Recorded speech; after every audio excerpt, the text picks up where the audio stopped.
developer know, okay, we should just do this area when he actually could access it.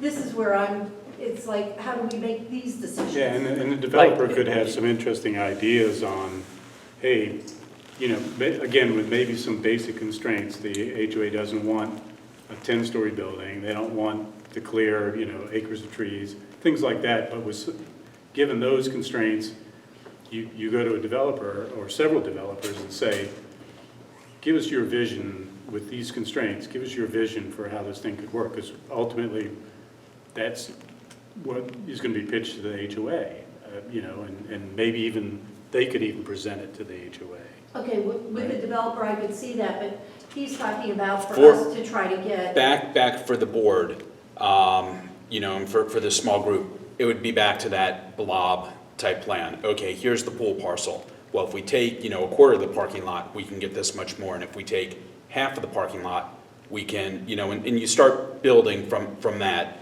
You put those displays up, those boards up, and you sort of walk through from minimal to you know, minimum to maximum of what you can get. And then you talk through the number of units, the you know, the revenue that will be generated from those units, and that would help you guys make your decision. And with each one of those, what you're gaining maybe is the monetary value, but what you're losing is the parking spots, is the, you know, the open areas, the open space, and that would help you guys as a board narrow in on, you know, a feel of what you're looking for. So then you put that out to the developer. If I may, Susan. So I think the questions at this point, given that we're out of time, are about this team as candidates for being owners reps. So the process of what we do and how the project goes forward and the visualization and all of that, as a board, you've all had that conversation and you've all agreed the number one first thing that you have to do is you have to choose an owner's rep before you get into any of this other stuff. That is the direction you gave me as a board. The board gave me to execute on. So given that we're a little bit out of time, I'm going to ask, do you have any questions for this team as candidates to be the owner's rep? And yes, there are lots of other questions about the process and what it looks like and all the rest of that, the meetings, and we'll have to get into all of that.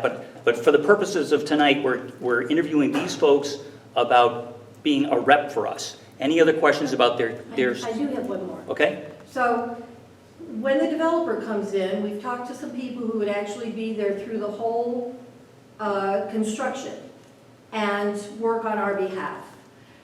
I kind of caught from you guys that you would end when the developer begins the construction. Not necessarily. Not necessarily. Okay. Depends on what you want from the owner's rep. We could definitely do that. Yeah, I mean, yeah, as an owner's rep, you pick the time when you want, but I mean, certainly you'd want to be represented at least through the approval, not necessarily through the construction. Once it's set as to what they're going to construct, you wouldn't necessarily need an owner's rep anymore. And truthfully, at that point, they would be purchasing the property anyways, but you would need them at least through the end of the approval process. You would need an owner's rep.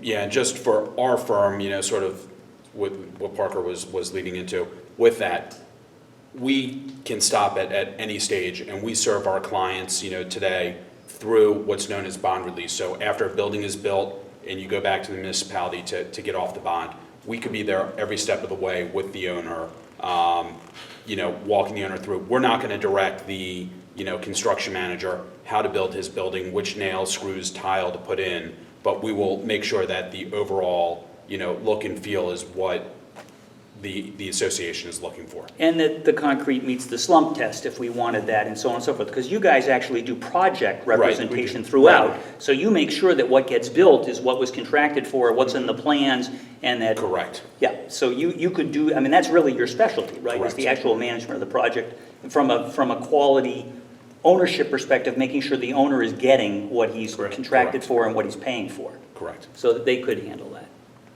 Any other questions as owners reps? Okay, great. You've been very generous with your time. We ran a little longer than I thought we might. We appreciate